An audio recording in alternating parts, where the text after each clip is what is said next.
لیکن ظاہر ہے کہ جس طرح حضرت نے فرمایا اور اس طرح ہوتے ہیں بہت اللہ والے ایسے لوگ ہوتے ہیں کہ ہر کوئی سمجھتا ہے کہ اس کا سب سے زیادہ تعلق میرے ساتھ تھا،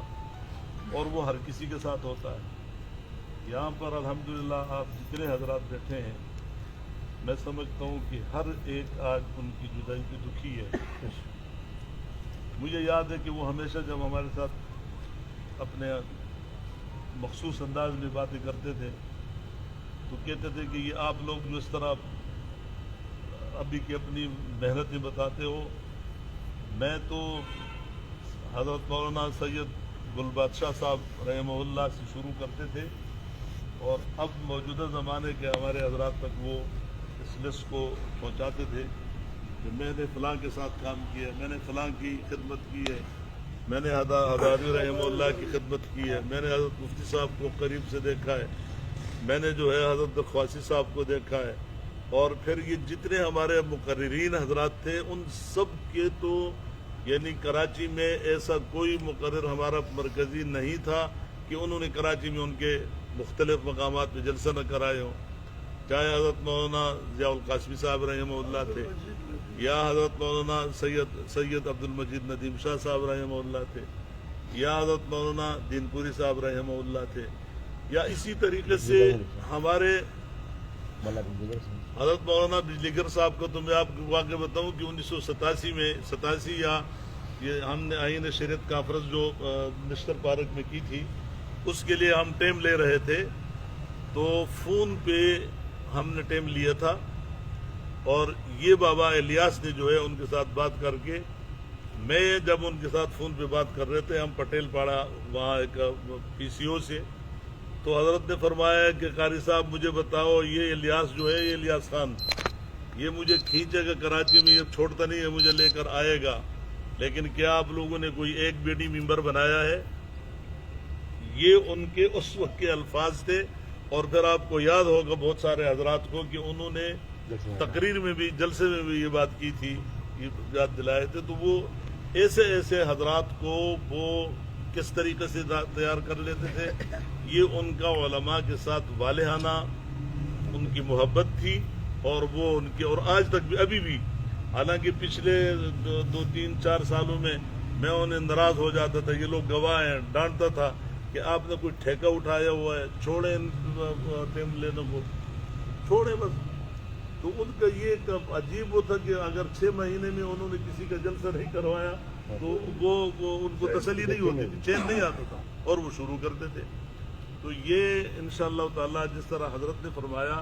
کہ ہمیں یہ امید ہے کہ جس طرح وہ علماء سے محبت رکھتے تھے، علماء کے خادم تھے، اللہ تبارک و تعالی ان کے ساتھ اچھائی کا معاملہ فرمائیں گے، اور انشاءاللہ تعالی ہم یہ اللہ سے مانگتے ہیں، اور وہ علماء کے خادم تھے، اللہ تعالیٰ ان کو جنت الفردوس میں اعلیٰ مقام دیں گے۔ یہ جو ان کے بچے ہیں، آپ اکیلے غمزدہ نہیں ہیں، اللہ کی قسم ہے، آپ کو کیا بتاؤں کہ وہ ہمارے لیے کیا تھے، اور اب میں یہ سمجھتا ہوں کہ اب بالکل آپ یقین کریں، میں حلفاً کہتا ہوں کہ میں اب یہ سمجھتا ہوں کہ ایک زمانے میں قاری عبدالحفیظ جب شہید ہوئے، میں نے کہا ہم کراچی میں اکیلے ہو گئے، اور آج بھی میں برملا کہتا ہوں کہ مجھے آج یہ احساس ہو رہا ہے کہ بابا الیاس کے جانے سے ہم اکیلے ہو گئے، لیکن یہ اللہ کا نظام ہے، سنت اللہ کا نظام ہے، ہم مسلمان ہیں، ہمارا ایمان ہے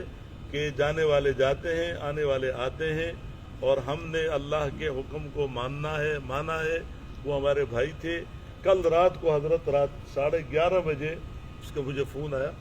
مولانا بیمار تھے، میں کل مولانا کے ساتھ ہی رات کو گھر نہیں گیا، ان کا فون آیا کہ مولانا حسن ربانی صاحب کے بیٹا منصور صاحب، اس کو کسی کا کوئی بڑے ادارے کا نام لے کر، اور اس نے میسج کیا ہے کہ آپ کل صبح 10 بجے 11 بجے ہمارے ہاں وہاں آ جاؤ، اور میٹنگ ہے، اور یہ ہے وہ ہے۔ میں نے کہا مجھے تھوڑا وقت دو، میں ذرا سوچوں کیسا یہ۔ اب جس ادارے کا نام تو اس ادارے کا آج تک تو کراچی میں کوئی دفتر ہے ہی نہیں، ہم نے نہیں سنا آج تک کہ اس ادارے کا، ابھی میں نام نہیں لے رہا ہوں، کہ اس ادارے کا کراچی میں کوئی دفتر تو نہیں تھا۔ تو میں نے ان سے کہا، پھر ان سے کہا کہ آپ، بلکہ پہلے میں نے کہہ دیا کہ آپ یہ بات میرے ساتھ واٹس ایپ پہ کرو. پھر میں نے ان کو سمجھایا کہ ان کو منع کر دو کہ وہ کہیں بھی نہ جائے، اور اگر وہ ان کو مجبور کرتے ہیں تو وہ ان سے یہ کہے کہ اور علماء کون کون آ رہے ہیں، کہ جب علماء کی میٹنگ ہے تو مجھے یہ بتائیں کہ اور علماء کون ہیں. اور ہمیں جو ہے ہمارے بڑوں نے منع کیا ہوا ہے، وفاق المدارس کا نام لے، جمعیت کا نام لے، کہ وہ کہتے انہوں نے منع کیا ہوا ہے، آپ ان لوگوں سے رابطہ کریں تو ہم حاضر ہیں. تو اس طریقے سے یعنی وہ رات 11:30 بجے کی بات ہے، بالکل ٹھیک ٹھاک. اور صبح ان کا مجھے، میں سو رہا تھا کیونکہ ساری رات مولانا تکلیف، مولانا سوئے نہیں، ہم ان کے ساتھ تھے. مولانا کو پرسوں شام سے تکلیف ہو گئی تھی. تو پھر جو ہے صبح نماز کے بعد ہم مولانا بھی ایک دم نماز ہمیں پڑھائی انہوں نے، اور اندر جا کے کہا مجھ پہ کمبل ڈالو. میں نے کمبل ڈالا، وہ سو گئے، لیٹ گئے، اور ہم باہر آئے، میں بھی سو گیا. ان کے کئی فون آئے، جب بعد میں نے فون کیا تو پتہ چلا کہ وہ تو اسپتال میں ہیں اور اس پہ ہیں، وینٹیلیٹر پہ ہیں. بس بالکل بہت کیا کیا باتیں میں یاد دلاؤں آپ کو. بہرحال آپ جتنے حضرات آئے ہیں، اللہ تبارک و تعالی آپ سب کو اجر عظیم سے نوازے، اور اللہ تعالی ہمارے اس بھائی کی مغفرت فرمائے. اللہ ان کو جنت الفردوس میں اللہ مقام نصیب فرمائے. حضرت آپ ہی دعا کریں.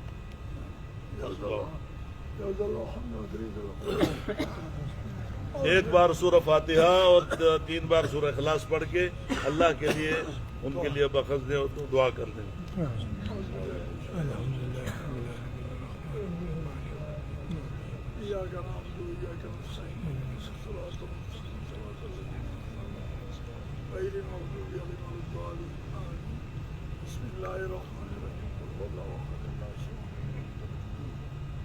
بسم الله الرحمن الرحيم قل هو الله احد بسم الله الرحمن الرحيم قل هو الله احد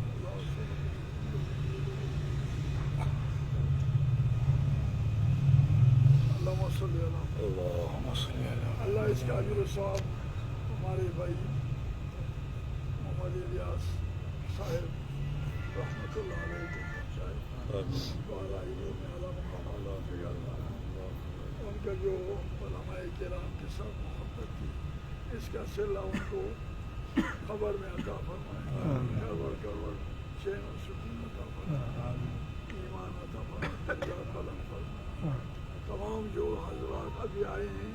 یا نہیں بھی آئے اور انہوں نے ٹیلی فون سے اپنی محبتوں کا اظہار کیا، اللہ سب کو جزائے خیر عطا فرمائے اور حضرت کے درجات کو اللہ اچھا. ایک یہ اعلان جو ہے، آپ تو بات تو سب تک پہنچ گئی ہے کہ کل انشاءاللہ نماز جنازہ بعد نماز عصر 6 بجے یہ آپ کا ریڈیو پاکستان گراؤنڈ جو ہے ڈی سی آفس کے پاس، وہاں پہ نماز جنازہ انشاءاللہ 6 بجے ادا کی جائے گی. تمام حضرات اس کو چلائیں بھی اور ساتھیوں کو میسج بھی کریں اور اس پیغام کو عام کریں کہ ساتھی کل جنازے میں پہنچے.